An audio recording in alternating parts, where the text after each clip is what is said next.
and then we'll bring him in. You'll know, Matt. So we're rolling everywhere? You're listening to the Podcast Detroit Network.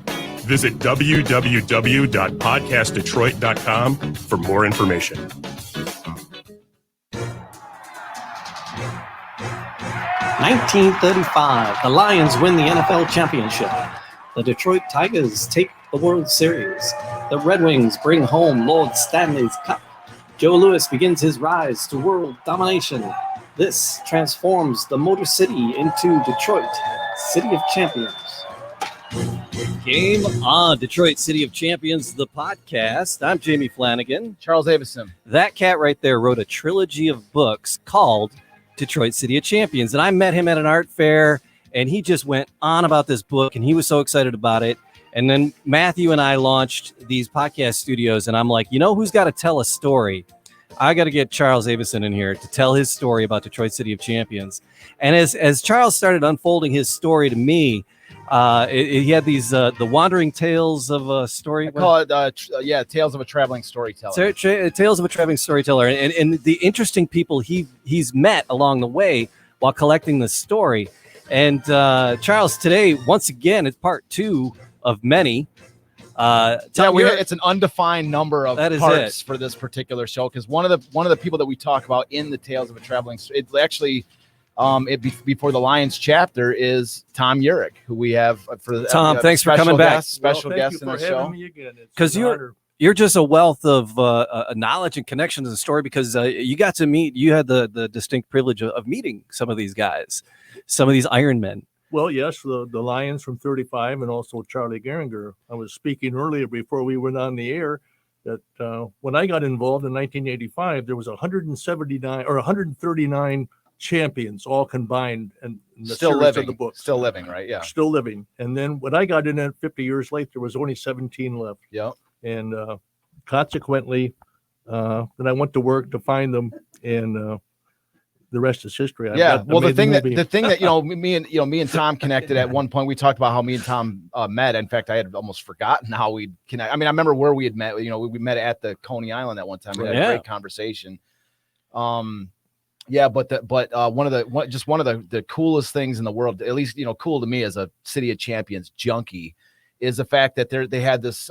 It was the Lions Golden Huddle in 1985, right? Which was a celebration of that 1935 championship, and Tom was there, and Tom recorded it. Tom interviewed these guys. There's a lot of stuff that he talked to about these guys that was not recorded, and that's why one of the many reasons we bring him on the show. I mean, is to really dive into his brain and extract as much information as we can about, especially that Golden Huddle. And we're going to try to bring more of those clips in in the coming weeks. Yep. In the coming weeks, we're going to actually play some of the audio, some of the interview questions, and but also Tom has been really closely. Tom's done a ton of work down in Portsmouth. He's gone down there. He's made quite a few friends down there. Sure.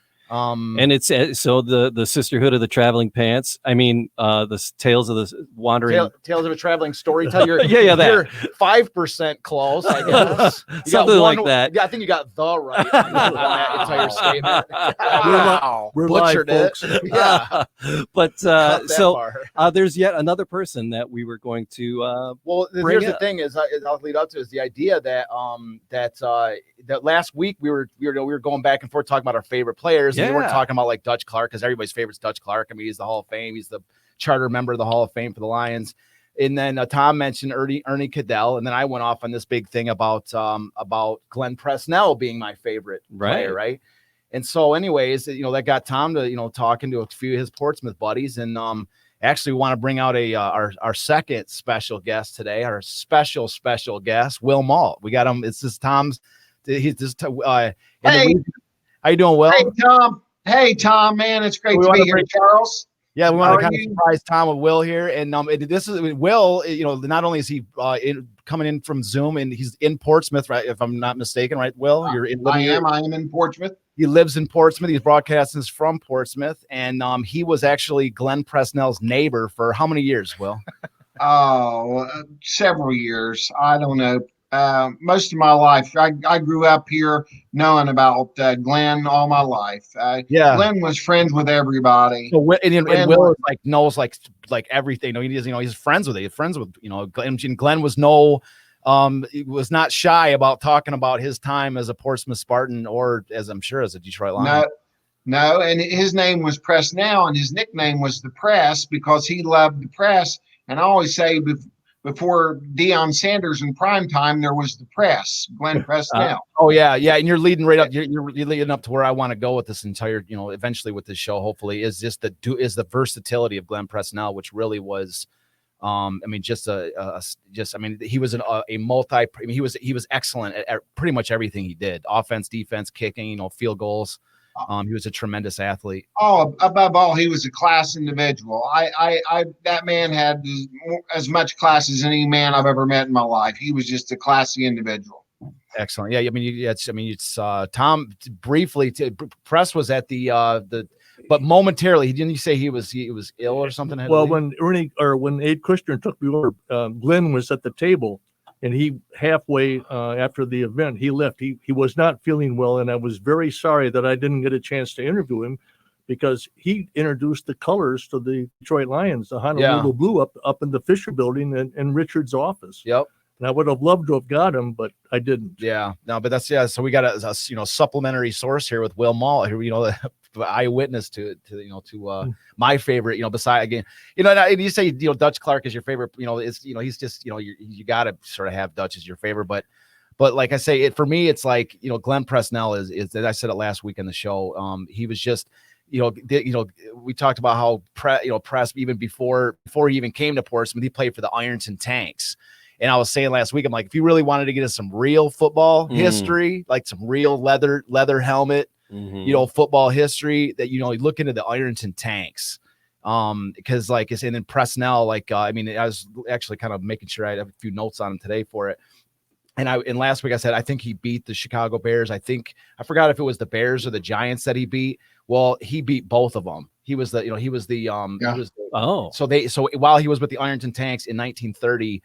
The Ironton Tanks beat both the New York Giants and the Chicago Bears in the same season. And this is supposedly a semi-pro team. So this is and Presnell was the number one guy. So that's what I mean. I don't mean to interrupt, but when he was in college, when he was in college, they say he single-handedly defeated the Four Horsemen. Yeah, that's what I've heard. And he was an All-American in 1927 with the University of Nebraska. So this is he was born in Nebraska, All-American at Nebraska, which is just one of the all-time great, college football teams. And so, he's one of the first, great, Nebraska Cornhuskers. And so, it's you get a Cornhusker All-American on your team, but it's just such a great thing. He comes to the Ironton Tanks, and they beat the, two NFL teams. And I was looking at my own books real quick, doing a little refresher, some of the stuff with Presnell.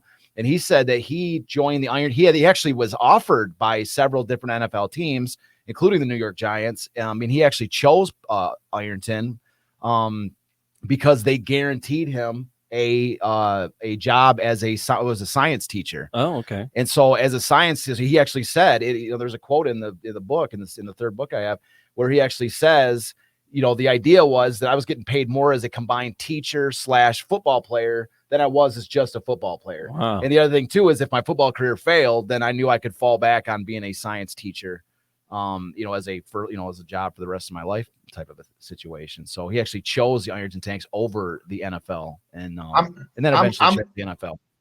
I'm a little bit like Tom Eurich. I get a little teary-eyed every once in a while, but Glenn came to my house and played with my children. My children are 31 and 30 now. They were probably 2 or 3, and he came to the house and held their hands and played with them when they were little.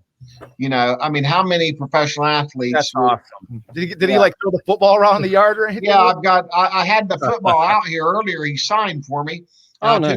I took it out of its case, and the odor was terrible. I had to put it up. Oh, geez. Well, you have it on you. You can hold it up to the camera and shows what you if you got it.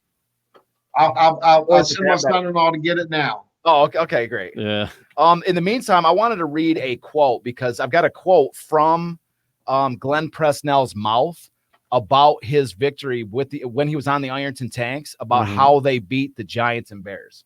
And it's not too long, but I think it's a thrilling quote, and I thought it was a great opportunity to show, for one thing, to bring a little life back into Glenn's own, his own words, himself speaking, and also to talk about, just how cool these two victories were. So this is from my third book here, and it's and the quote comes from another book called "What a Game They Played," which is a great football early 30s football book. So this is Presnell talking about his two victories over those two NFL teams with the Ironton Tanks in 1930. So when I played with the Tanks, we beat the New York Giants 13-12 in 1930. The Giants had a fine team that year. Benny Friedman was their quarterback, and he was the best passer in the NFL. They also had Steve Owen in the line and his brother Bill, and they had Red Bagro at an end. They were beating us 12-6 with only a short time to go in the game. I was playing safety at the time, and we held them back in their own territory and forced them to punt. I caught the punt. It was a short one and ran it out of bounds to stop the clock. I asked the timekeeper, the referee, how much time there was left to play. They kept the time on the field in those days. The referee had a stopwatch, no electric scoreboards. Anyway, he looked at his watch and said, "Looks like you got about 3 seconds left." I went back to the huddle and called a forward pass play. The Giants rushed me real hard, and I was trapped in the backfield, but somehow I was able to sprint out of it. I ran across the field with the Giants everywhere chasing me. Well, their backs on defense thought at this point I was running the ball, so they relaxed their pass coverage and came up to tackle me. I spotted this little halfback we had by the name of Gene Alford standing down in the end zone, frantically waving his arms, and so I just flipped the ball to him about 30 or 40 yards, and he caught it. We kicked the extra point and beat them 13-12. And it was the New York Giants team that had gone 13-4 in the NFL that year. So that's the New York Giants section. So here's this, the Chicago Bears one is a little bit shorter. So we played the Bears shortly after, and they had Red Grange and Bronco Nagurski. Anyway, as good as the Bears were, and they were very good, we beat them too, 26-13.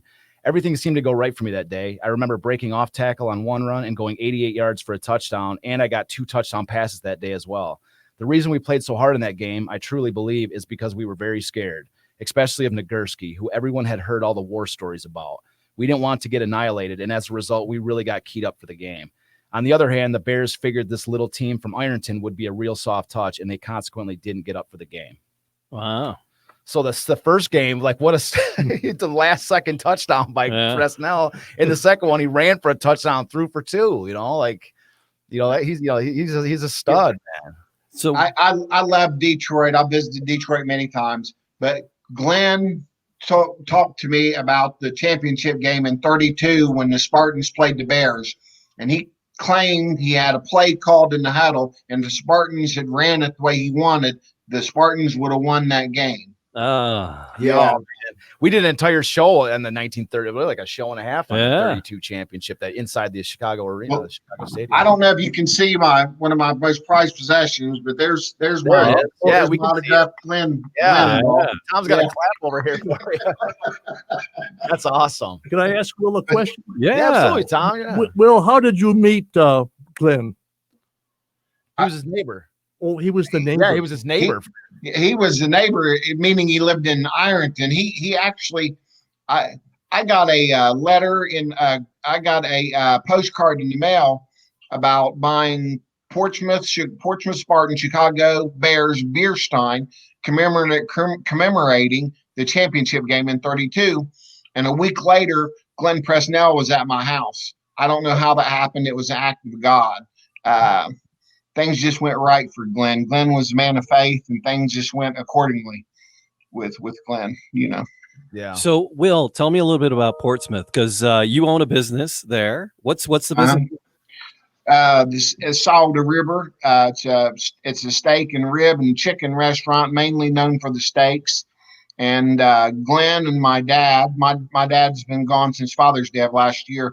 But Glenn wanted the dining room to be a commemorative of the Spartans, and my dad agreed with him, and they set it up as such. And that is actually where I met Tom Eurich.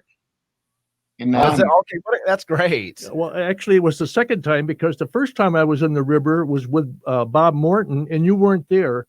And I went down. There's his restaurant is fabulous. If there's one picture, I've heard about it. I heard it's like, and that's iconic. River RIBBER. And I went down the aisle and I said, "Gee, I interviewed him, and I think the waitresses thought I was crazy, but it was an actual fact." And then the second time, I was with Mr. Morton again, and I went to pay my bill at the bar, and Will was there, and that's how we met. And it's been inseparable ever since, Will. And I want to thank you. What you've done is fabulous down there. We try to keep the Tom, coming on here, Tom. We wanted to surprise you. Yeah. Yeah, man, it's great to see. It's great to be on the show with you fellas, I tell you. So, Will, but It tell us really a little is. bit about Portsmouth and it being a sports town, especially a football town, because Detroit, I mean, that's part of the reason why we're doing the podcast is because 1935 in the Lions, and that they were victorious and that so many teams in the city were victorious that year is forgotten. But it seems like the Spartans are still alive and well in Portsmouth. Yeah, the memory. Portsmouth was an industrial town back when it was industrial, and it came down to Green Bay was agricultural, and Green Bay outlasted the Spartans during the Depression because they were agricultural, I'm told, and that's why Green Bay survived. But the Spartans stay alive in Detroit. They're the Detroit Lions today. Yes. We cheer for the Lions. And and Portsmouth also has the stadium that the Spartans. Yeah, there are stadiums still exist. And that stadium is like the cool. Yeah, Tom's got the shirt on right now. He's showing up. This is the shirt that I ran Spartan Stadium Universal. I was so proud of that. I exercised, went up to 100 and 100 back. And you did a 100-yard dash. And I was thinking, gee, Red Grange is on this field. Yeah, I mean, that's what's so great. That's what's so great about that. Can you throw up a shot? Oh, yeah. Current shot of the stadium? Because the current stadium is you just type in, I do. Portsmouth Spartans, 1933. Oh, you got it. Portsmouth Spartan Stadium. Just type in that. But the Portsmouth Spartan Stadium, because I was down in Portsmouth, and that stadium is just like, I mean, it is as nostalgic as you get. I mean, I can't imagine I can't imagine that there's anything else in the country that is like a nostalgic leather helmet football field than that Portsmouth Stadium. And when you're a little kid, when you're a young kid and you're playing on that field, you know the history. And if your coaches are worth their salt, they're telling you about the history of that stadium. And at least mine did. And you go out on that field and you think you're out there where all those greats have played, and you might be 10 years old, and there you are. Yeah, I mean, the high school team plays out on that still, don't they? Yeah. The Notre Dame high school still does. Portsmouth Trojans high school team used to, but the Notre Dame Titans still do. Do you have one of the brick siding on there? Is there a picture of the brick siding? So we got the stadium. So we got the stadium shown on the screen right now for anybody. Back memories. Yep. So that's the interior of the stadium. The outside is that. My outside's my favorite. I love the brick because the brick is like great. Yep. So that there's the exterior. Yeah. There's like the exterior. I mean, it looks like that. I mean, you can just see that is like straight out of the 30s. It's just such, and Portsmouth has done such a great job. They do a barbecue, I think, every year. That am I mistaken? What do they have? Wasn't there a barbecue? There was a barbecue last year. You're exactly right. Blues and Brews. I think. There you go. Yeah. I was there. I was there. Great. Yeah, it was a great time. So I think you answered the question already, but so who do people in Portsmouth cheer for? Well, they cheer for a little bit of everybody, but they do cheer for the Lions. I think everybody has a little piece of the Lions in their heart. Yeah, that's cool. So, we've got Cincinnati Bengal fans. The Bengals have visited our restaurant, The River, and we've got Cleveland Brown fans, Pittsburgh Steeler fans, but overall, I'd say everybody's somewhat of a Detroit Lion fan because of the Spartan connection. That's and one of the things I thought was interesting at Portsmouth, because I was one of the things I was trying to do is bring professional baseball in there, because your guys the baseball stadium there is just so cool. I love it. I love that. The baseball park there was built by, or it was Branch Rickey somehow arranged to build the park. It was built in 1935, right after the Lions left. And it's just a beautiful little baseball park. But one of the things that I was down there when I was, looking into, the Portsmouth, is there's just, besides the Lions and the Spartans, there's a ton of just all these, there's connections between Detroit and Portsmouth. it's kind of the strangest thing because it's like what is it, like a 7-hour, 8-hour drive from Portsmouth? How many miles is that?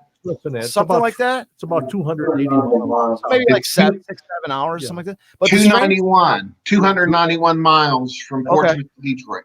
Yeah, but the strange thing is like, there's a ton of cities between here and there, and there's a ton of cities in within an 8-hour range from Detroit and to the west or to the east or whatever.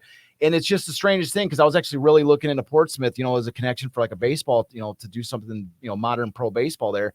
And there was so many different connections. Like the people from Detroit's name pop up there for stuff that has nothing to do with the Spartans and the Lions or whatever.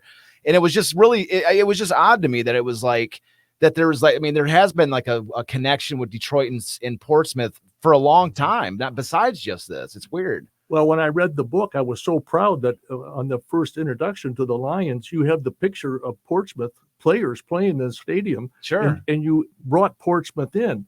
You could have started with 1934 Sure. when the Lions started, and everybody would have thought, well, gee, they were just a built-up team. Yeah. But you included Spartans. Well, it's absolutely and Portsmouth. Yeah. And what I was telling Will is, believe it or not, Portsmouth and Detroit were sister cities. Well, that's what I'm trying to figure out. I've never really got a satisfactory answer to that question. Like, why is there that sisterness between? I mean, like I say, they're 8 hours away. There's, where is that connection? When I was down there, on my first visit, I ran the field, and then when I went off, there was a sign there that said the Spartans left and went to Detroit. Yeah, but the sign didn't say like they went and added to Detroit to the city of champions, and they won a championship. The people in Portsmouth, most of them don't know just what encompassed when those 12 players left and they joined the team. No, I get that, but you see what I'm saying? Like there's other connections. I wish I had the examples. Yeah, work. People left Portsmouth to go to Detroit to work. Oh, there you go. Yeah, I can see that. Well, there was that connection. Yeah. Well, there was that connection. Yeah, that's a good point. Yeah, but I'm just saying, like, there's just, it seemed like when I was doing that research thing, there was just so many different little things that they were sort of connected. And so I did find out a couple of things. Well, it was really kind of interesting things that Portsmouth set the world record for. There was 2 world records, Guinness Book of World Records set in Portsmouth in the last couple of years. Yeah, you had the largest number of Christmas what was the largest number of Christmas carolers? Yeah, that's right. Yeah, the largest number of Christmas carolers ever assembled. Yeah. Yeah. And then what was the second one? Tell me this. Remind me. It was the what was the second one, JD? Oh gosh, you stumped me. I got it right now. I got it. It's It was the What was the largest? I'm sorry. Go ahead. Hit me with it. Do you have it, Will?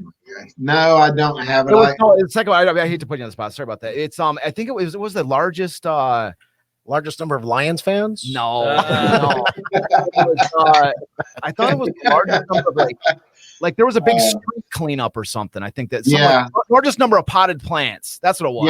Yeah. Everybody turned out to plant like flowers and plants to decorate the entire downtown. And it was like the largest all at one time. I just thought most people potting plants, right? Most people potting plants. And I thought it was cool because both of those things are community efforts, you know what I mean? That you actually have to get people geared up to turn out to do something. And I thought those were just really cool. They also set the world gift wrapping record as well. Oh, really? Wow. Yeah, the gift wrapping. All right. Yeah. Was that recently? They got carolers, they got planting. Was that recently? I don't know. Oh, okay. But I'm saying like that. So I love Portsmouth. I love the spirit out there. We try.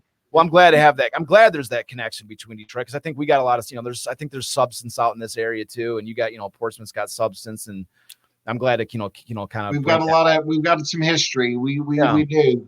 Yeah, 2019 they set a record. There you go. See, 1,482 gifts. Yeah. That's awesome. That's what I'm saying though. It's like it's just cool. Like those are community like mobilization.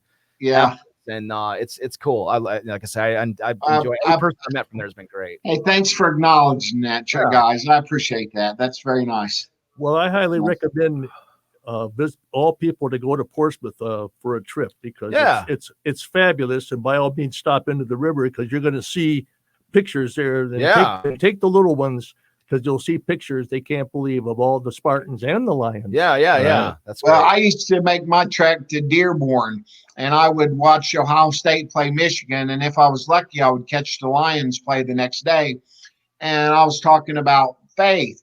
And I was in Dearborn, and I went to a Michigan Ohio State game, and the next day I went to a San Francisco Detroit Lion game.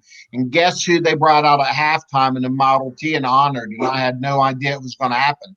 Glenn Presnell. Oh, did they really? That's awesome. Really? What year was that? Wow. What year was that? It was back in the 90s. I don't remember what year it was, but I was They in. brought him out in a Model T. But I don't know why they chose the Model T, but they brought him out in the Model T, and he had on a new Detroit Lions jersey, and they honored him at halftime. I remember Barry Sanders was still playing for the Lions at that time. Whoa. And yeah, that was pretty special because I had no idea that my friend was going to be honored at halftime at that game. Yeah, and what a coincidence too. You're like, did you see him like across the yard the next day and go, "Hey, nice, I saw you on the game the other day." that is, I never knew that, Will. That is fabulous. Yeah, that's cool. It had to have been early 90s, mid 90s, I would Yeah. imagine. Yeah. Wow. So anything else off the like sort of the like top of your head that pops up about Glenn? Like, sort of a wild card story or anything? No, it'd be tough to top that story right there. You're right. That's a good one. Yeah. But no, I enjoy. We used to go to a restaurant in Dearborn called the Topper. The Topper. The Topper. Yep. So, Will, in your dealings with Glenn, I lost where I was going with that. Good guy. Why do you think he settled back where he settled? Why do you think he came back to Ohio? Because he was like, wasn't he like Nebraska or something like that? He was born in Nebraska. Yeah. Yeah. Why do you think he came back to Ohio? Well, he went to Kentucky to start with, and he was EKU athletic director and football coach, and one of his star players was Lee Majors. Oh, okay. All right. $6 million man. $6 million man. Yeah. Wow. Glenn, I don't know. Glenn was just special. Glenn was special. Whether he was on the football field, it wouldn't have mattered where Glenn was. Glenn was just a special person, you know.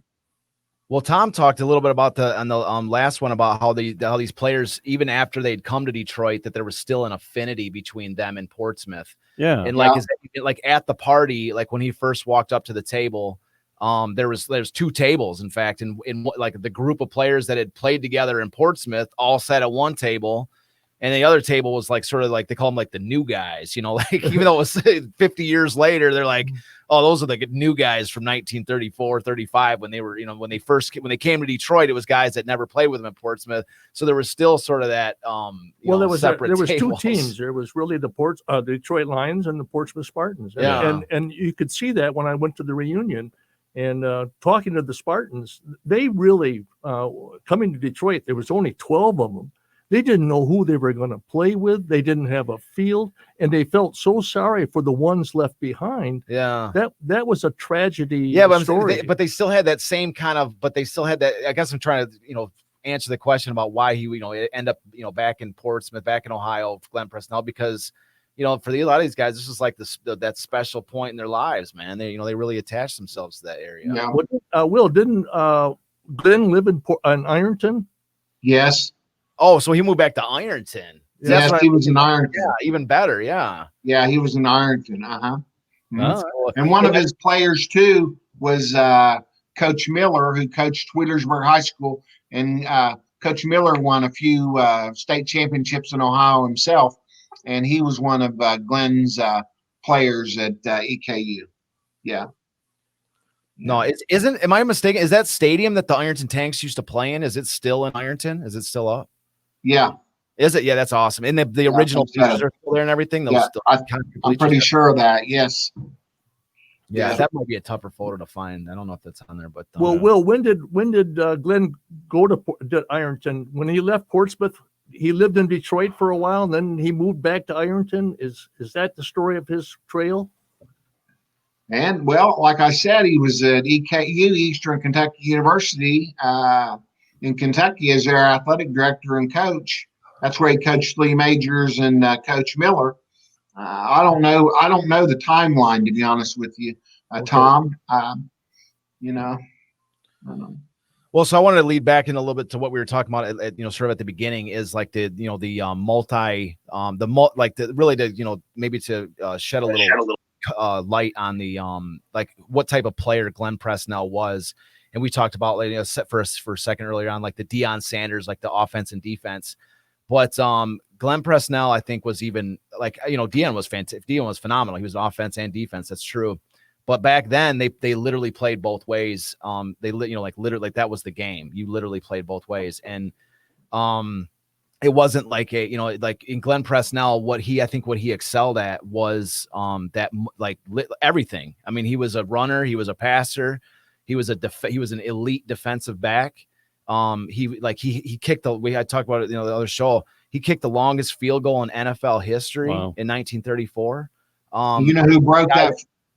Dempsey broke that field goal record. Well, yeah, so it lasted for 17 years, that record did, and then it didn't get broken by the Lions until 1995 by Jason Hansen. I mean, that's how long it lasted. Crazy. First year Presnell sets the all-time record, and we actually have a photo which I would think you guys are going to get a kick out of. I actually had this in my book, and we brought it in for the show. Oh yeah, there you are. Yeah, so this is the actual. These are photos, and I don't want to say this is the actual kick. But they kind of advertised it in the newspaper as the actual kick. They didn't say whether it was or not, but it came out the week after this photo. So I don't know if this was somewhat staged or whatever, but the top one definitely was, because there's nobody, they're not facing anybody, but you can see how he's like, there's a little dotted line that shows Presnell. This comes out of a newspaper, so it's kind of grainy, but he's booting the ball, and they have a little arrow on top of the dotted line saying 54 yards. You see, it's like, the distance is way deep.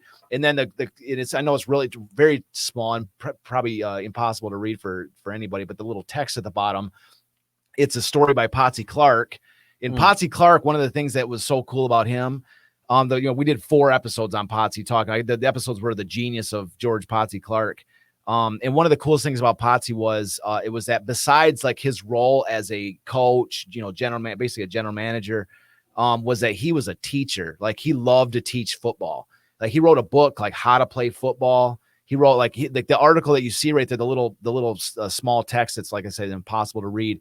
Is a story of him talking about how that they had kicked this, and he's to summarize the story, he was like, sure enough, Glenn had the leg, Glenn had the accuracy, Glenn did the kick, but it took 11 men to make this happen. And I'm going to tell you how, and so he was like, these 2 guys had to block the outside, these 2 guys had to block the inside, and these 2 guys worked together. So he was like, and so at the very the culmination of his description is Glenn made the kick, but the team made it, possible, it was a team success as much as it was a Glenn Presnell success.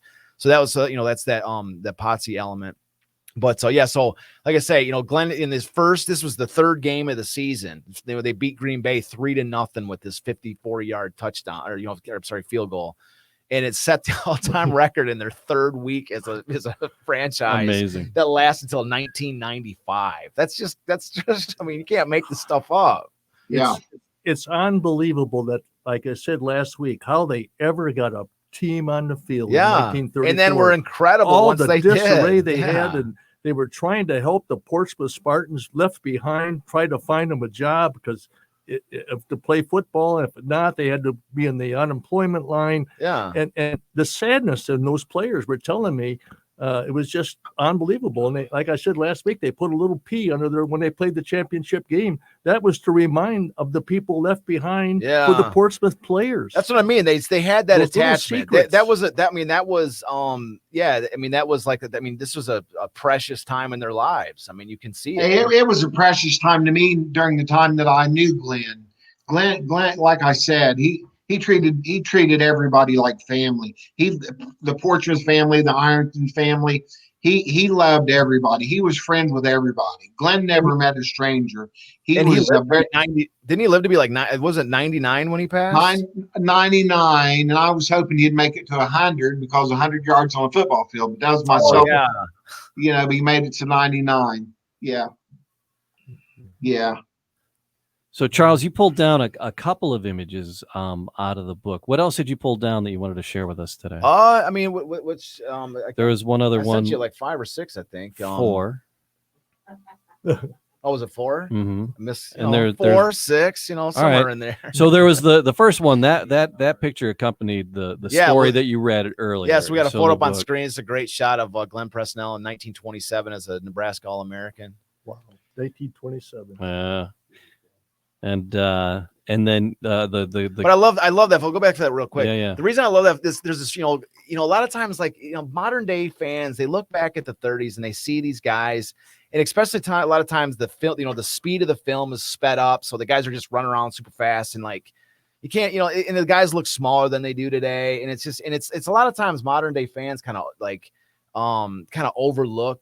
The players in the 30s, they were smaller. They wore leather helmets. That was like an archaic age. I don't want this guy coming at me. But that's what I'm saying. Look at this. That's what I love about this picture. Look at this picture at Glenn Presnell. Yeah. I mean, this guy, this is a guy that looks like he was like, a center block. I mean, this guy's a halfback quarterback, plays offense, defense. I mean, special teams. That's just that's the part of the game. They didn't even call it special teams back then. That was just like the part of the game, and teaches science in the off season. Yeah, it teaches science in the off season. Yeah.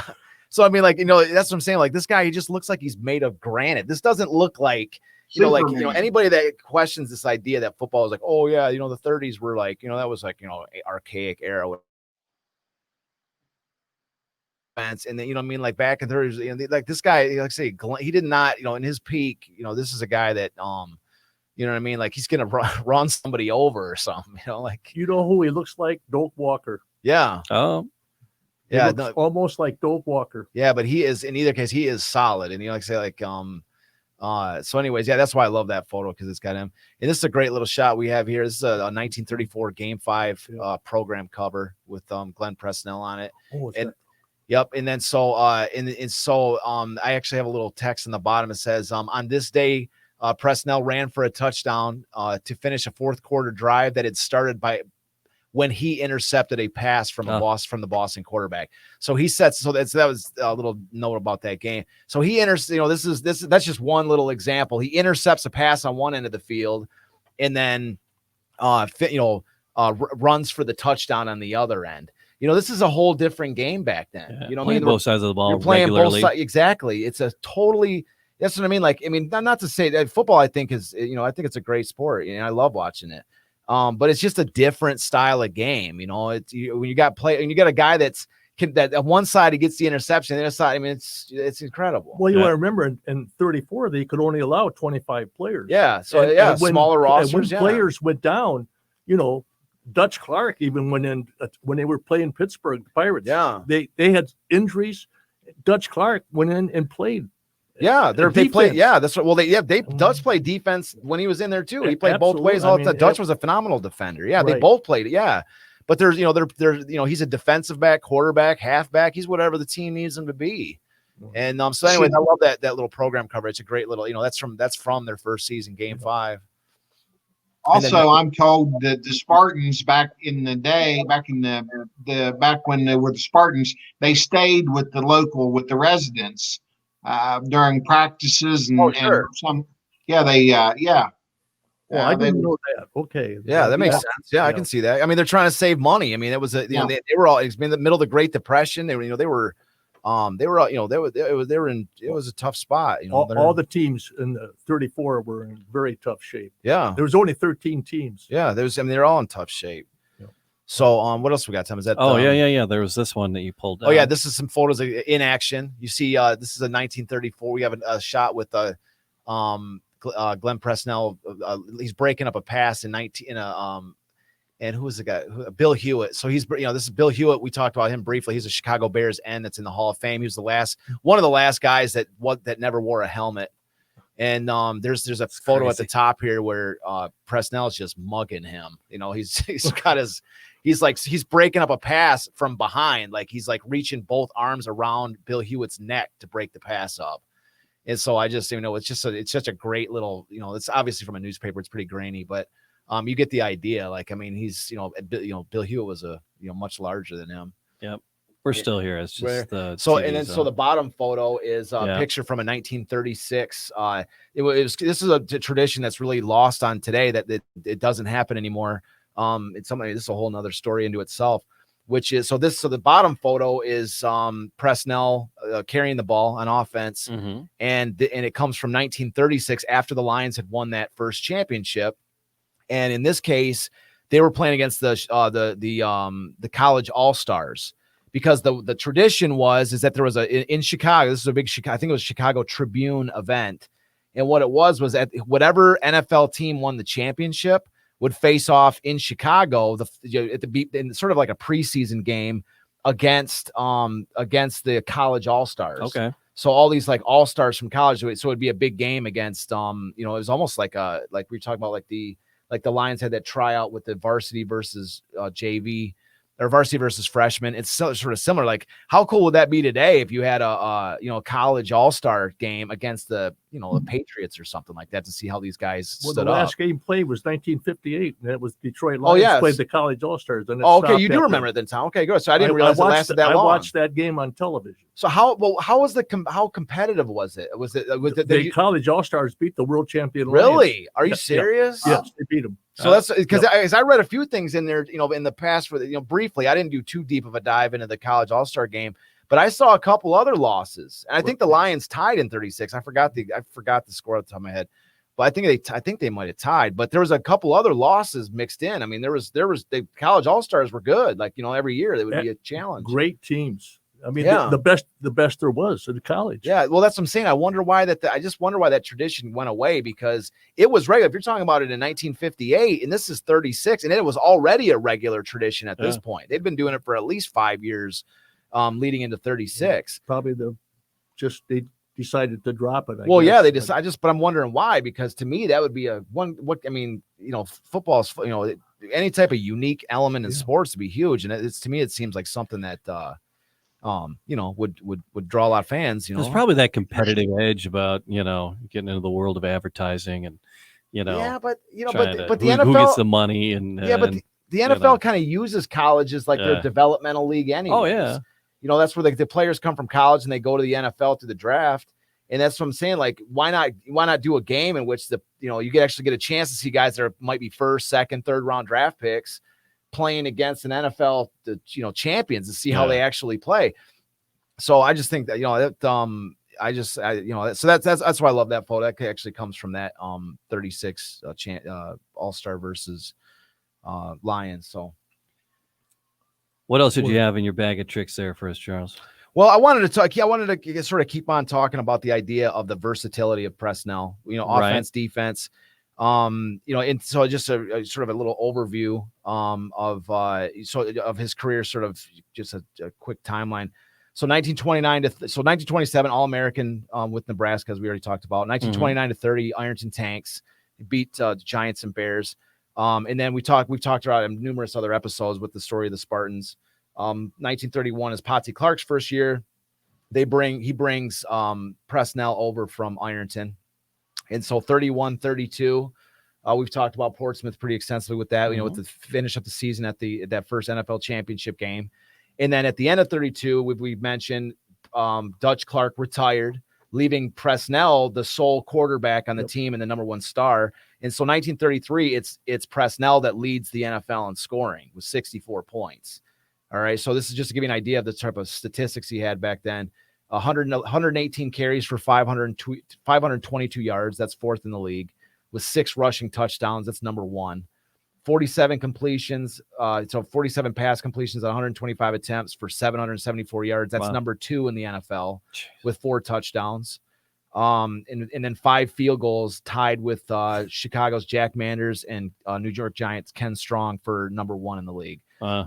So without Dutch, a renaissance man. Yeah. So without Dutch there, he's doing all these things. And so in 34, of course they moved to Detroit, and Dutch Clark. I'm sorry, Dutch Clark is back, and so now he's in a rotation with Dutch Clark. And so 1934, Presnell finishes 3rd in scoring with 63 points, which is just 1 point what he had less than the previous season. So 63 points, and he's 3rd in scoring, behind Jack Manders, who was number 1 with 76 points. And then number 2 was Dutch Clark with 73. Okay. So his own teammate is the second most scoring guy in the NFL behind, and so he's 3rd behind his own teammate, Dutch Clark. And so he has 117 rushes for 413 yards, 7 touchdowns. 13 of 57 passing for 236 yards and 2 touchdowns. I keep on, there's a bunch of stuff. Like I say, we talk about the field goal in 1934, against the Packers. Yep. And then 35, this is sort of why I wanted to do this rundown. I hate to do a bunch of stats and numbers and stuff like that. Right. But it was to really to build up into 35 and sort of to kind of, lead off towards the end of the show, because the 35 season really paints a picture for how cool, for how great he was. Yeah. So 1935, he had 28 points. Okay. So we've already talked about briefly as we ran down the list here, we talked about 63 points in 34, 65 points, 63 points in 34, 64 points. So he has 28 points, half the number in 35. Okay. And so that is because he is injured in game 5. Okay. So he's in. So Glenn Presnell incurs an injury of a fractured vertebrae. Okay. In the game 5 in his neck. Okay. He fractures a vertebrae in his neck in the game 5 of the season. So, I don't know much about doctoring or science or whatever, biology, but I do know that doesn't sound good. Nope. A fractured vertebrae in a game in which you're, that, it sounds like a pretty rough.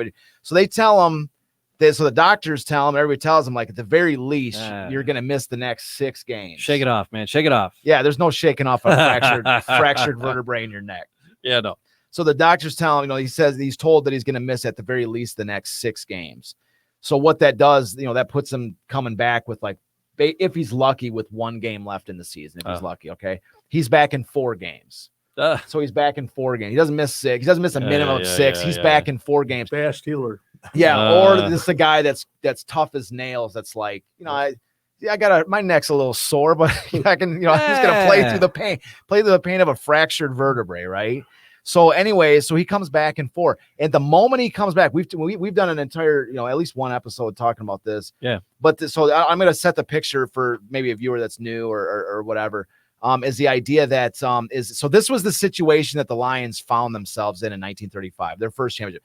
We talk about the 34 Lions and how they start off 7 games. They weren't scored upon in 7 games. They won their first 10 straight games, and then they faded at the end of the year to the Bears and Packers. Right. So they got knocked out of any potential of going to the championship, which was another in a string of just near misses of getting to the NFL championship and winning the NFL championship that this group of players had been through. Yeah. And so in 1935, the Lions start out awful. They start out awful. And then literally at the very moment that the big pressure for them was that the Detroit Tigers, who they had come to one of the reasons that even come to the city was because of the Detroit Tigers, was to they were named the Lions because of the Tigers. They're trying to seize the sports enthusiasm of the Tigers. And so now in 1935, whereas the Tigers are winning the World Series, the Lions are in last place. And they've got and not only are they in last place, but they just took the worst beating of their entire history against the Green Bay Packers. It was 31-7 or 31-6, whatever it was. So they just come off of the worst beating they ever took, 31-6.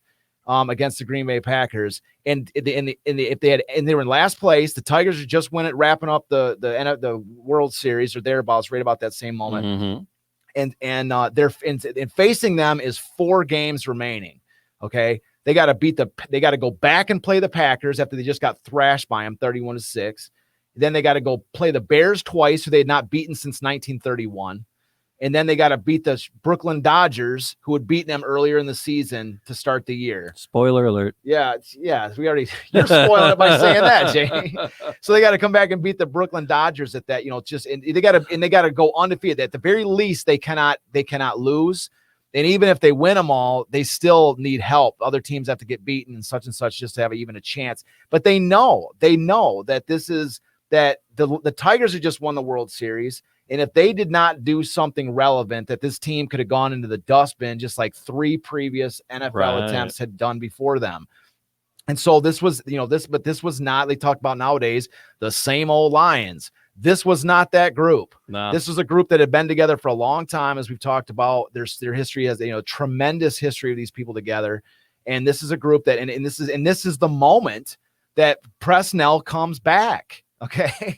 That's what I'm saying. That's why he's such a cool story with this, because he comes back So he returns in 4, and he returns. So he missed the second Packers game, which the Lions did win.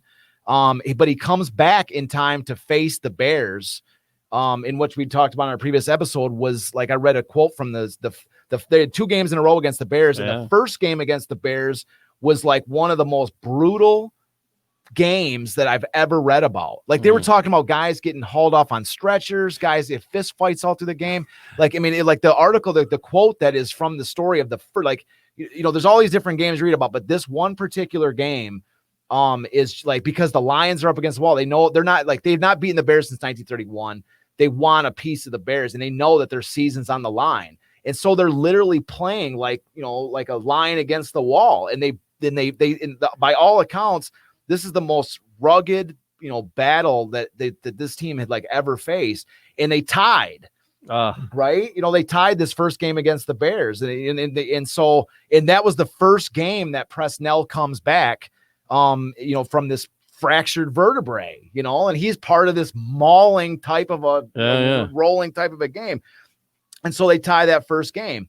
And so the next game, this is really for the marbles, because the ties don't count for a loss or a win, but they need to get some wins to pick up to generate some points in the win column. And so the second game against the Bears is the Lions' first Thanksgiving Day game. All right. And so in that game, the Lions, spoiler alert, Jamie, that's your cue there. Yeah. Spoiler. The Lions win that first Thanksgiving. It was the second game in their history, the second Thanksgiving game, but it was their first victory. Right. And the Lions win. And in the course of this action, Glenn Presnell in the first quarter has a 40-yard punt return. He also has a game clinching interception in his own end zone in the fourth quarter. Nice. So that gives you an example. Like, here he has on one side return a punt, and on the other side he's getting an interception to close out the game. But it's the final game against Brooklyn, which you really see sort of the the versatility here, because this is the final game. Like, this is the game they got to win. They're playing against their old friend Father Lumpkin, who we've talked about, and Lumpkin is now with the Dodgers, and Lumpkin had helped the Dodgers beat the Lions earlier in this season, and so they got to win this game. And so in this game, the final game, Presnell catches a 20-yard pass from Ace Katowski. He kicks a 36-yard field goal. He intercepts a pass, which he ran back 37 yards to set up a touchdown by Ace Katowski. You see what I'm saying? Like, this guy is doing everything, man. He's like deep, like literally doing everything. That's amazing. So, Will, when he was living next door to you, did this persona come through? Let me clear something up. Glenn was not actually my neighbor. Glenn was my neighbor in that he lived one town over from. Oh, fair play. Oh, okay. Fair So play. you met him. I got you. Okay. I thought he was like literally just lived across the street from here or something. Well, he visited Portsmouth a lot. He would, like I said, he loved Portsmouth, and he loved Ironton, and he just loved the people in the area. Yeah. And he was one of us, and But that's what's cool, man. Like, and that's what I'm saying. So, like, the idea that he, fell in love with Portsmouth and Ironton in his football playing days. I mean, it's not even a stretch. It's not, I mean, that he would, that's the reason, one of the reasons, certainly, that he came back to live there, because why else would he of all the cities in the world, why would he choose to go back to Ironton or Portsmouth? It's, because he developed that bond while he was there in the early days. What other conclusion could there be? He would really approve, and he would really appreciate this show immensely. He wanted to keep the memory alive of the Spartans. That was one of the reasons he wanted our dining room to have the history in it with the pictures and stuff. Sure. He wanted to keep that memory alive. Well, just to let you know, Will, I'm not sure if I told you before, but I wrote a screenplay for a movie on this entire subject. I've got it. Right. It's like imagine Band of Brothers. You've seen Band of Brothers? Have you guys all seen it? Uh-huh. So it's basically, I wrote it in the same style as Band of Brothers, where it's like an action. It's first of all, it's a 9-part miniseries. And basically it's similar to Band of Brothers, in which the action is what sort of drives forward the movie. It's not like, somebody just sitting in their house going, oh, I wonder what I'm doing or whatever. It's not like a drama or something. This is an action packed. And so it's like, I call it a sports version of Band of Brothers. And of course, the Lions story starts out in Portsmouth. That's where, I set the very, the beginning of the Lions episode begins in Portsmouth. So I'm just saying, how cool would it be? I'm a dreamer, man. I'm a dreamer, but I like to think, the dreams like lead to something potential. But imagine, just a dream. Imagine how cool it'd be, if when we make this movie, okay, and we film. Well, we're gonna bring Presnell back. Of course, he's one of the main characters. The arc of the story of the Lions is the dynamic between Dutch Clark and Glenn Presnell. Yeah. But what I think would be, it's going to be, how awesome would it be is if we film that movie on location in Portsmouth Stadium. That would be, How cool would that be? That would be very cool. I mean, why not? Like, where else would you film it? Nope. Where else? You've got literally the stadium still there. It's still there. Any 1930s movie you ever want to do, whether it's college football or anything, where else would you film it? And so, but in this particular case, beautiful setting there, I must. But as I'm saying, in this particular case, like, it's even more appropriate. It's like literally the place they played, still in perfect state of preservation. So we got to wrap it up. But Tom, any last thoughts on Presnell?